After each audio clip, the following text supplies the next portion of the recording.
It's not that easy as a Western company to come into the market. If you stuck with the wrong people who give you the wrong advice, it can be a very expensive mistake. A lot of companies now are saying, well, we don't want to take the risk of it manufacturing in China. Let's look at India. What do you see as pitfalls for Western brands trying to enter the Indian market? The right approach. Karan Singal, welcome to Beyond a Billion. Thank you, Mark. Thank you for joining me. Pleasure to be here. We are both Australians, I believe, technically. Technically, yes. Technically Sydney. Sydney and Melbourne, for that matter. Okay, I'm a Melburnian myself, but Dubai for the last nearly 2 years. Yeah, I've been in Dubai now for about 4 years. Beautiful. Yeah. And I believe Technova is headquartered in Gurgaon, where we have our first dry fit studio. I am very much looking forward to going and having a look. But yes, Technova is indeed in Gurgaon. That's where our headquarters is. Mm-hmm. Yeah, I've been going to Gurgaon, and I probably say it wrong without the correct accent. And this podcast is obviously about India and the growth of India and how big the opportunity is in India. But if you go to a place like Gurgaon, and a lot of people probably haven't been there, and you see the size and the scale and the amount of cranes, it just underscores the size of this market. And that is one city. The fun fact over here is if you walked into Gurgaon 25 years ago, it was predominantly barren land. Yeah. Yeah. I've seen Gurgaon when it was just acres and acres of land, no building in sight. So Gurgaon's come a long way in the last 25 years. And I see that there is a Trump Tower in Gurgaon. And I heard that it sold out in one day. I'm not surprised. You'd be very surprised to understand the value of real estate in Gurgaon sometimes can be significantly higher than Manhattan. Yeah. There's a building on Golf Course Road. Yeah. And that has apartments in it that are more expensive than Manhattan. That's the camellias that you're talking about. So Yeah. the Aurelias and the camellias and the magnolias. Yeah, I've got a few friends who live over there. It literally starts at maybe 15 million US. Unbelievable. Yeah, and what's unbelievable is the number of people who live there. It's huge. That's one of the things I think a misconception about India is the affordability. So people definitely, especially from Australia, have this huge misconception that, oh, well, everything's cheap in India. It's not. It's not at all. And that comes back to there being this enormous middle class that I don't think people realize how big that middle class actually is. So, of course, I looked into the statistics of it, but it is 450 million people in the middle class, which is more than the entire population of the United States, Canada, and Australia put together. Yeah. It's mind-boggling how large that volume is. And the fun fact over here is that it's actually growing by about 15 to 20 million people every year. Yeah.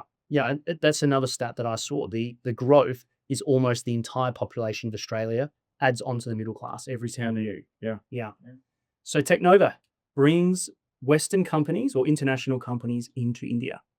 So Technova is, it's a very interesting company. It's a 41-year-old management consultant firm which has only done one thing for the last 4 decades. It has worked with European, American, and international companies in helping them understand first what's the market opportunity for their products or services in India, developing a strategy for them, and then we actually implement the chosen strategy for our clients. So we've been fortunate enough to work with over 2,000 clients so far, helping them navigate the Indian market. And I think navigate is the right word. So something that I've noticed since I started Drive Fit with my partners around 2 years ago, started going into India for this business around 3 years ago. One of the things that I've noticed, and it's probably my number one piece of advice for a Western business, is corporate governance when you go into India is so much more difficult, is probably not the right word, but so much broader than you would expect. You really need to enter the market with a very clear strategy, and you really need to consider who your accountant's going to be, who your legal representation is going to be, how you're actually going to get funds from whatever country you're in into the country. We made a very simple mistake at Drive Fit, and we're bringing funds from Australia into our Indian bank account, and we were just designating it wrong. We were putting it down as trade instead of investment, because we were supposed to be investing in our Indian entity, and it caused this huge problem. And it was, totally unforeseen. Um, but it just made me sort of really, I guess, appreciate it's not that easy as a Western company to come into the market. And you need to really understand that corporate governance side. All true. I think the laws and the rules are fairly well defined, but you definitely need the right support to be able to navigate that. I mean, my own experience in Dubai was challenging when we set up in Dubai, because again, if you stuck with the wrong people, give you the wrong advice, it can be a very expensive mistake. Yeah. India is very similar in that sense. There is such a high volume of rules and regulations that you need to navigate through. As long as you get the right partners to advise you correctly, you shouldn't have a problem. I'm not surprised to hear about a challenge that you faced over here, because you probably weren't guided correctly. Yeah. And in the last, call it 5 years, have you seen a lot of Western companies now trying to get into India? I would say yes. Having been in the business, I've been working in Technova now for 15 years. The company itself, as I mentioned, is much older. We've been bringing international brands into the Indian market for that long. I would say 5 years. I think pre-COVID, the demand for India was there, but it wasn't a hot burning topic. Mm. I think it's been predominantly after 2022 that you've seen that India is no longer a necessity. It's no longer a luxury to think about India. It's Yeah. more of a necessity where you need to be present. Yeah. And I think it feels like it really started to kick off when there was some tension with China, where everybody considered that if you're going to manufacture, you would manufacture in China. Because India has done an exceptionally good job of being very politically neutral, it doesn't come up with the same challenges that China seems to with political cycles. And so I feel like uh, a lot of companies now are saying, well, we don't want to take the risk of it manufacturing in China. Let's look at India. I would say there are two things to consider over here. One, while the government supports Indian businesses and international businesses setting up in India with initiatives, with subsidies, with grants, um, Indian businesses aren't reliant on the government. So I think Indian businesses have largely been successful doing business as one would expect them to do, and not really depending on the government for that.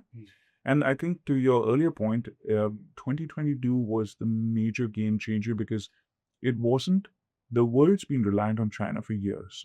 I think it wasn't so much so about instability in production. It was the Chinese blockages where factories were shut down for 3 months during COVID, which really rocked the world in terms of supply chain. So I think it's truly in 2022 onwards when companies realized that they can't have all their eggs in one basket. So they do need to look at other markets. And India is a natural suitor, given the fact that we've got a young population, that the level of engineering skills in the country are pretty high, and everybody speaks English. Yeah. That, coupled with the fact that there's a growing domestic market, just makes India a very interesting place to look at manufacturing. Yeah. I think within my experience and sort of being out in the market and telling everyone that I'm in India, I've had a very unusually large number of inbound interest of people coming to me say, hey, I want to get into India. Even I passed someone to you this week. Matt, I asked a contact over. And it just seems to me like there's this real sentiment shift where people, businesses especially, are really looking so seriously about how they can get into the Indian market. And it's not just about manufacturing or supply chain. It's actually about can we sell products into the Indian market and try to tap into that huge population.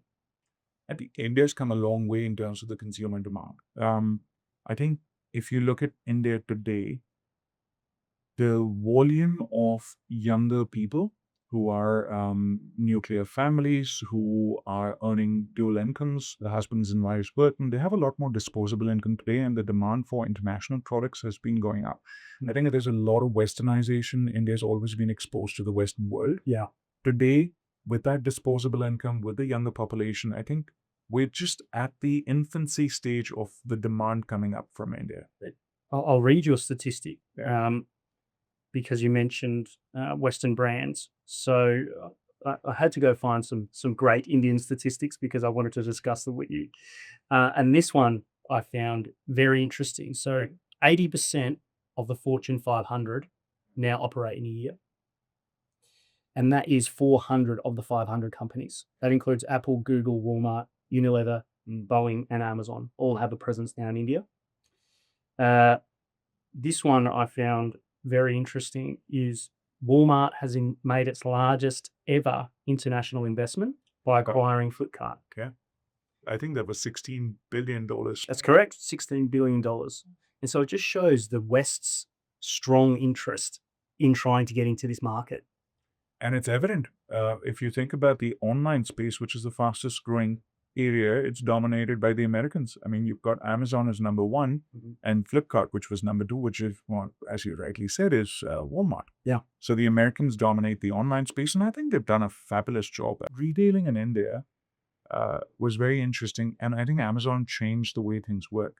You couldn't buy a product like you would in Australia, and then if you're not happy with it, return it, get a full refund back. That didn't exist Yeah. until Amazon decided that that is an option that can be given to the customers. Now that trend has completely changed because of the Americans. Yeah.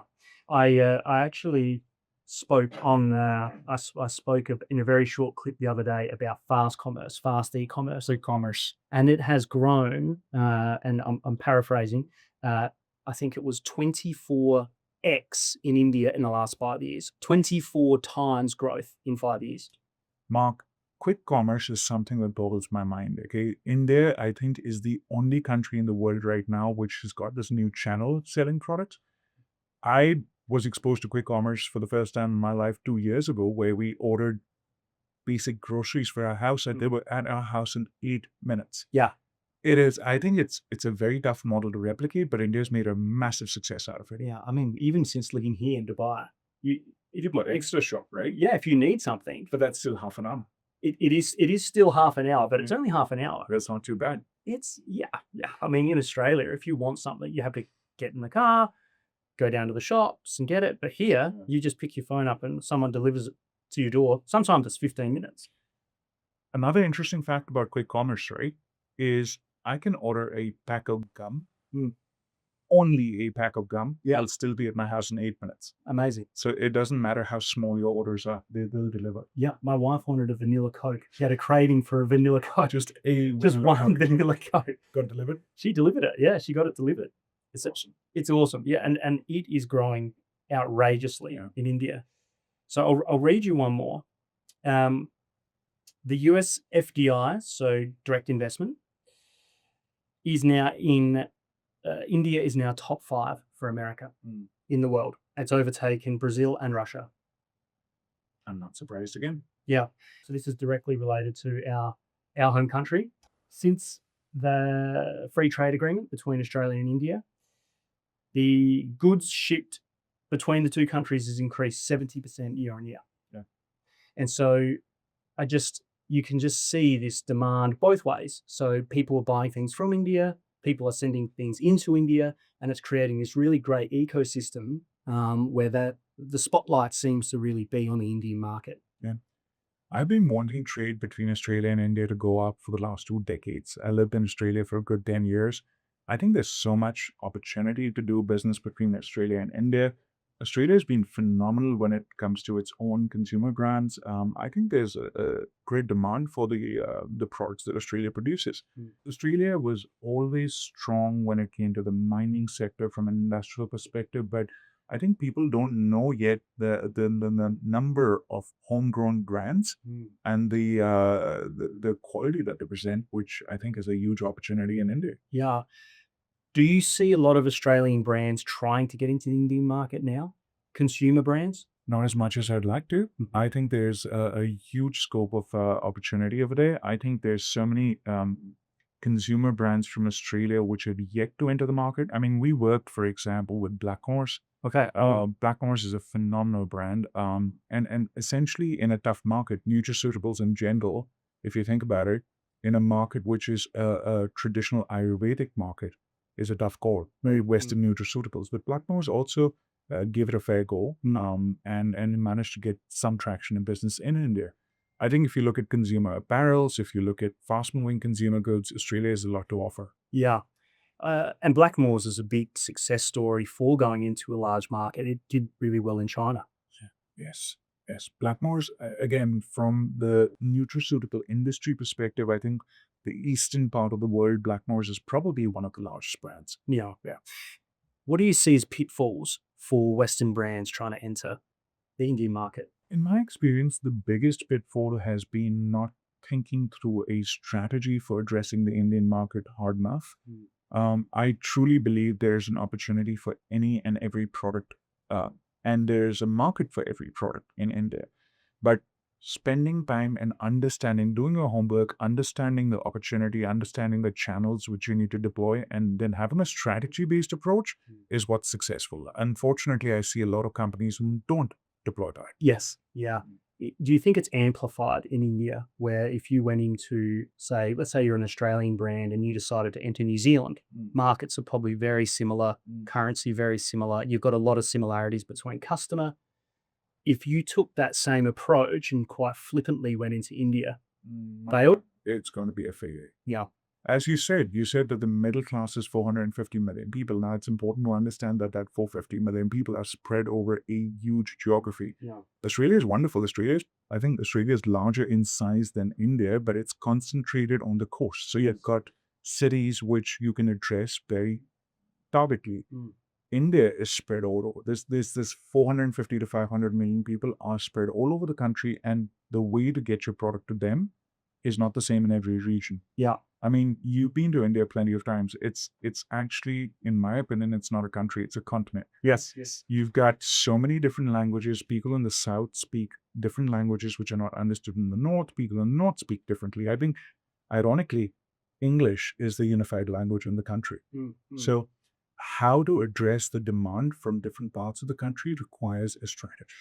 If you're a Western company looking to enter India, would you suggest to look very refined and say, we're just going to look and try and sell into Delhi? Or would you say, let's do a strategy for all of India and then pick, so there's 8 tier 1 cities, correct me if I'm wrong, 101 tier 2 cities as categorized. Are you better off to say, pick one city, pick 5 cities, or is it totally product dependent? It's actually product dependent and channel dependent. So when you talk about the regions that should be addressed, it depends if you want to go into general trade. General trade, another interesting fact for you. Despite retailing being such a mature market in India, more than 95% of trade is general trade. Right. Modern trade, which is chains, is less than 5% of the market. Wow. Which means if you want to look at general trade, your mom and pop stores, your milk shops, for example, it's very difficult to try and address the whole country at once. It makes sense to look at it from a region perspective, and within the region as well, starting small depending on the product, starting with a key city, and then expanding beyond that is the right approach. Yeah, and that's the approach that we've taken with Drive. Yeah. So you look at the size of the market, and because we're a franchise business, me coming in as a Westerner from Australia, and you say, oh, well, let's do marketing to all the cities and see how many franchises we can sell. Yeah. Which, with this scaling growth mindset that I always have, seems like the right approach. But the right approach, because the markets or the cities are so different and so spread apart, you're actually, for Drive, we're better off to pick some cities, establish ourselves in those cities, and then start to go outward. I completely compliment you on the approach. In fact, we work with some European brands, very, very popular and successful brands today, but they entered India at a time when people weren't familiar with the concept of having independent stores for those. So getting franchise partners was a huge challenge. I think what you're doing right now, which is to set up your flagship store and maybe even invest in 1 or 2 more in key cities to popularize the brand, and then have a franchise-based model is the smartest approach. Yeah. We actually originally, we wanted to sell a lot of franchises up front, but because there's never been a Drive fit before, people are saying, hey, this sounds great. We totally get it. Cricket, fitness, recovery, community, first of its kind. This all makes perfect sense. But we want to see one. Let's see what it actually looks like before we're going to go and commit to a franchise. Absolutely, and I don't blame them. The cost of real estate in India, surprisingly, sometimes, especially commercial real estate, can be more expensive than North America. Yes. So it does make sense to get people to know your brand, experience your brand. But once you hit that level of success initially by making that investment, people should be lining up. Yeah, yeah. And what are you seeing for Technova? Are you looking abroad to the US? Are you looking to Europe, Australia, all of the above?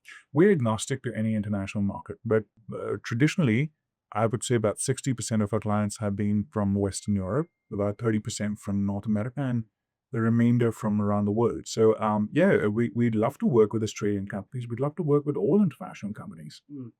Well, I know that, speaking just my own experience, and I said it earlier, I am seeing a lot of Australian brands just reaching out. They're reaching out on LinkedIn, some are on Instagram, just asking for general advice. They hear the numbers, a number that I tell people, and this is an insane number. We talk about 450 million people in the middle class. By the mid 2040s, you will have 1 billion people in the middle class of India. That's crazy, isn't it? 1 billion people. How can anybody ignore that market? No, you can't. I don't think you can. And I think that's why we're sitting here, because it is such an interesting market to so many various companies. Interestingly enough, you've given most companies a hint over here. You've given them a 15-year jumpstart. Getting into the Indian market now to address that billion people middle class population. Do it slow, do it steady, get into the market now. I said this off camera. Someone said this quote to me and it really resonated. And they said, getting into India today would be like buying Bitcoin below $1,000. I wholeheartedly agree. I liked it. I thought it made me feel, I guess, a little bit thankful that we took the leap to do it. Because I originally came up with the concept for Drive Fit, and it was a very simple concept. It was, let's do a gym that combines cricket. That was ultimately the premise of the idea. And when you look at, well, where would you do that business? And there's one place you'd do it. You'd do it in India. You would fish where the fish are. And in India, there's a lot of fish. And so, just based on the numbers, it makes a lot of sense. But to actually then take that next step and embark on it and go over to India to put your feet on the ground, to meet the people, it felt, I think, quite overwhelming a little bit, because India can be so busy. It's so different city to city. There's so many cultural differences between Australia and India. But, I feel now that I've been there for a few years, I've traveled there dozens of times. I feel very glad that I took the leap. So no regrets. Absolutely no regrets whatsoever. Although I never have a regret in business, but I do wish that if we did anything differently, it would have actually been to your original comment about having that plan. Because we're a startup, we try to move very quickly. And of course we had a plan. Like we absolutely had a plan. But I think had we maybe met you earlier and said, hey, we want to enter the market. This is where we want to go. This is what we want to achieve, and had a really well developed roadmap, it would have helped us. But the old Mark Zuckerberg saying, "Go fast and break things." We sort of went fast and broke some things, but where we are now, I'm so confident in what we've got, because we've got a phenomenal team, which it comes back to what you said around people and structure. The team that we have built is phenomenal, and without that team on the ground in India, we would not be successful. I'm certain of that. And the good news is that I think there's no shortage of talent in India as well. We often tell our clients, try not to think about setting up a business in India and having somebody deputed from headquarters to come down and run that. I think there's enough skills, enough talent, enough experience available in the market, and you do need that local experience to be able to navigate the market properly. Absolutely. And it's one of the first things that I say to people when they ask me about India. They say, hey, how do I get into India? I say, you need a very well-researched plan. You need to talk to people in the market, such as yourself. You need to actually sit down, explain what you want to do. Do not just try and go in flippantly or just fly in, because you will fail. And I always say you need to have the right team on the ground. Do you know what? And so here's one differentiator. For us, about 30% of our business is conducting deep market research for our clients as a starting point. Now, there's a lot of firms that talk about market research. What I think differentiates us is knowing how things work in India. We don't rely on information that's available in the public domain. So for us, even accumulating information it's literally information that's coming from the horse's mouth. So we do physically try and connect with customers, competitors, supply chain partners, distributors to get that information. To build the right strategy, you need the right information. You cannot make an investment decision based on general. Yeah, and I think as well, when we were trying to get as much research in the market as we could, it wasn't as easy as just using Google or ChatGPT. You get a lot of differing pieces of information. And because the market is so big and there are so many people, so many companies, so many suppliers, if you just went into Google and said, I'm a manufacturer of clocks and I would want to enter the Indian market, give me some distributors, you would get potentially hundreds of potential hits, and probably 99 of them would be the wrong ones. Again, I don't disagree with you. And that's the thing, right? So relying on, it's really important to validate and vet things before you put your plan in action, right? You're right. You'd get 100 potential companies that claim to be good distribution partners, but unless you don't want to end up in a situation where you partner with somebody and 3 years later you realize that your product's not really moved. It's not because the market's not there. Yeah. The market is there, but you really need to do that homework. You need to understand which part of the market you want to address and who would be the right partners to help you with that. If you can do that, that's a great starting point. What markets do you like the most for India? For Western companies coming into India, what do you think are the best markets? So we do both, right? We work with B2B players and we work with B2C players. If we're talking B2B, I think the demand for all products, which ultimately leads to industrial products, which leads to the knits and bobs, which is thing, I don't think that's going to slow down anytime soon. But when you talk about consumer products, I think your answer to your question is, can you sell anything and everything in India and expect to get the ROI that you want? I don't necessarily believe so yet. I once had a great conversation with somebody, with an organization, an Australian organization. I had a great conversation with an Australian organization that is a market leader in making bridal gowns. Right. Okay. For, I'd say, about $10,000 a piece. Right. While they're very strong at what they do, the Indian market is not the right customer profile. No, because you've got such a deep market for wedding gowns. We do, but they're more traditional. Yeah. And so while I think the Christian population of the country is more than 50 million people, it's still not the right market for that kind of a brand. No. So you've got to pick and choose your battles wisely. Yes. You've got to know your customer. I think for consumer products, a great way to do this is speak to your customers, do focus group discussions, understand what your demographics are saying, and then make a decision. The other thing which I've also learned is if you've got a wide range of products, it's not necessary that all your products will be successful in the market. So even doing that homework on what is the low-hanging fruit, and then going into the market with that makes sense. Yeah, I really like that the markets that I like, health and fitness, because that's what I'm in. And I very firmly believe that is going to keep growing a lot. And the data says that it will. And beauty. I really like the beauty market. And I feel like the health and fitness and the beauty market sort of tend to go hand in hand. And I feel like that is something that grows along with a middle class growing. Because if you have more disposable income, your mentality changes and we start to consider, okay, well, what am I going to spend this money on? And usually it's holidays or it's on yourself and it's on, well, I want to get fitter. I want to look a bit better. And so that might come down to cosmetics for face. It might come down to hair, and that might be hair regrowth, hair transplants. It might be teeth whitening, dental procedures. And so I think that market can go really well.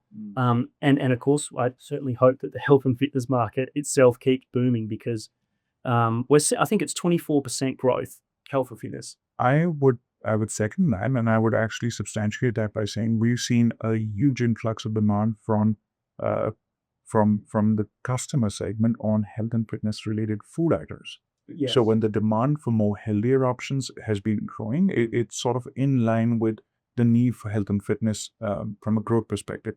Regarding cosmetics, regarding skincare, we had the opportunity to work with L'Oreal for more than 20 years. Wow. And it's very interesting. We've seen this market grow from a very, very niche segment to a very mainstream segment today. I think at the end, as the customer base, as the urban population, as the middle class keeps growing, there is going to be a huge demand for consumer cosmetics. I think Australia's got a few great brands for cosmetics, doesn't it? Yeah, Australia has done really well. What Australia has done very well, and I've seen it firsthand, is a lot of startups came along with cosmetics and they did really well. A couple of my friends started a business called Aaliyah Skin, and just two young guys in their early 20s started a cosmetics Australian pink clay mask, a small one. I think they started with one SKU, and it grew massive. I think at one stage I saw they were doing 20 million in revenue, and it was just a small startup Australian skincare brand. And so I think even a brand like that, looking into the Indian market, could do really well. Oh, do you know what? An interesting concept for a brand like that would be you don't have to address the market with all the channels. I think the online market today is phenomenal. It's the highest growth market. It's the highest growth retail segment. But I would advise anybody who's looking at the Indian market to consider the possibility of controlling the narrative when it comes to social media marketing. You talked about the population. I think there's more than 900 million mobile phone subscribers in India. So today, the need to actually control the narrative, not necessarily on television advertising or print media, but to actually control social media marketing is a necessity. So India is projected to be Apple's top 3 global market by 2027. Here's a little snippet.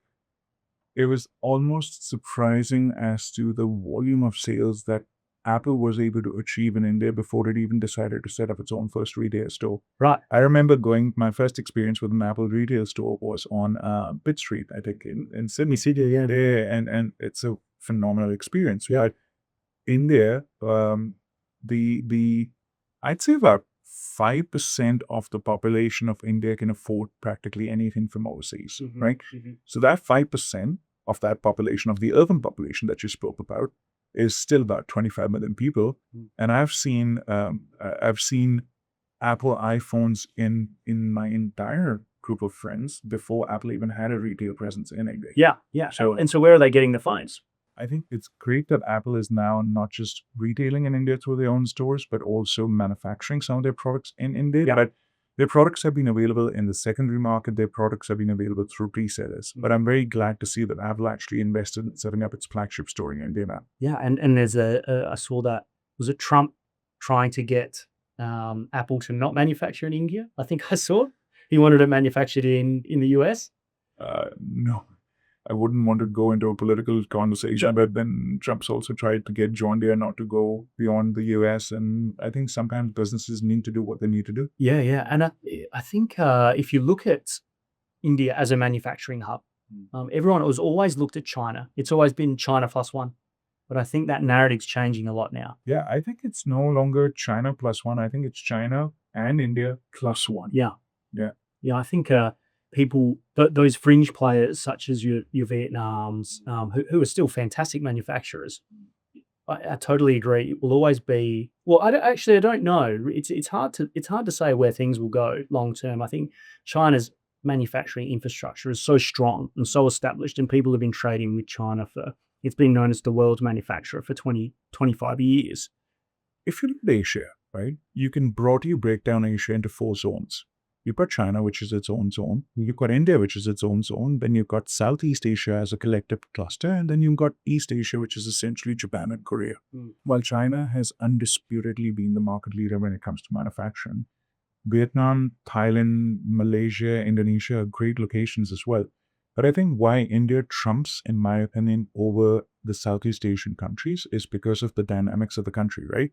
So while you've got great manufacturing capabilities in a country like Vietnam, they don't necessarily have the size and scale of the consuming population in India, right? I've been to most of these countries. I think they are very, very, very high quality production facilities over there. But then India offers another advantage, which is everybody kind of speaks English, even different levels of fluency. But so when somebody is looking outside of China, right, you've got plenty of options available to you. But I think India undisputedly the consideration that you need to make, because you still have very low cost manufacturing in terms of labor cost. Your utility costs, like electricity costs and stuff, are still significantly lower than the Western market. You've got almost 60+% of the graduates in India coming out of engineering schools. So you're spoiled for choice when it comes to engineering skills. You've got an average age of the population being about 30, and everybody speaks English. Yeah. It just makes it a no-brainer. You made a really good point that if you manufacture in India, you can also sell your products within India. Exactly. I think the government's always encouraged that. The government, with their Make in India campaign, has been promoting. It's not about making in India only from an export perspective. It is making in India to make the product more viable for the Indian market. Yes, yeah. And would you recommend that, or do you see a lot of companies that come to Technova say, we manufacture currently in China, we want to enter the Indian market? Do you usually run a feasibility to say, well, actually, because of the duties, the taxes that you're going to pay, the freight, you're better off to manufacture in India and sell in India? 100%. That is very much part of our bread and butter services. It's important. That's part of what I said about homework. I mean, you may have a phenomenal product, you may have a great brand, but unless you get the right price points, you're not necessarily going to be able to sell volumes. I once worked with a world leader in a particular food category, whose brand recollection is the highest in the world. This company would do very well in India if they localize production. They weren't willing to localize production, and thereby you've got a local Indian company which has got 95% market share, which could easily be eaten into, but you need to localize. So I think the feasibility to understand not just low-cost manufacturing, but if you can actually sell your product in the Indian market at export prices, you don't need to invest in manufacturing, but I suspect you do need to localize. You do need to localize to meet the price expectations. We were even at DriveFit, we were looking at the supplements that we wanted to bring in, because obviously every gym needs supplements. And we were looking at some European supplements. Then we started looking, well, what manufacturers does India have? And there's actually a lot of supplement manufacturers in India, and they're producing some very high quality product. And so we'll still have a blend. We'll still bring in the European products because they've got a great, reputation. But the ability to have that manufacturing in India, to sell in India, is such a big benefit for our business. And you've today got some really good options. You can actually look at manufacturing your product in India through contract manufacturing partners. I think it's a great starting point for companies who want to have a localized product. You don't necessarily have to start on day one by making an investment in a manufacturing facility. There are very qualified contract manufacturing partners. Yeah. I think brands today have no dearth of options. You can come into India, you can manufacture on your own. There's enough talent for you to hire locally. You can get into India and get into a joint venture with an existing company, which also gives you access to ready manufacturing and market access. Or you can get your product contract manufactured by a third-party private legal manufacturer. But I think trying to enter the Indian market only with an export strategy is not necessarily the successful way to do the successful option every time. Yeah. Look, I think we could talk about this for a long time, because there's so many markets that you could go down. You can talk about manufacturing, you could talk about selling products into India. But I feel like every time we speak, I have learned a lot more about the Indian market, because you're so knowledgeable in the space. And again, this just comes back to what we spoke about at the very beginning, and it's about having the right people, the right personnel, and understanding his market. Because you could be doing so well in your own market, and fully understand your product, understand your customer, but India is a whole different beast. It's a huge beast. The opportunity is enormous. But you have to understand it. You have to do it properly. And if you don't, and you try and cut those corners, you will fail. Almost guaranteed. Karan, thank you very much. My It's a pleasure. Thank you. Great stuff. Thank you.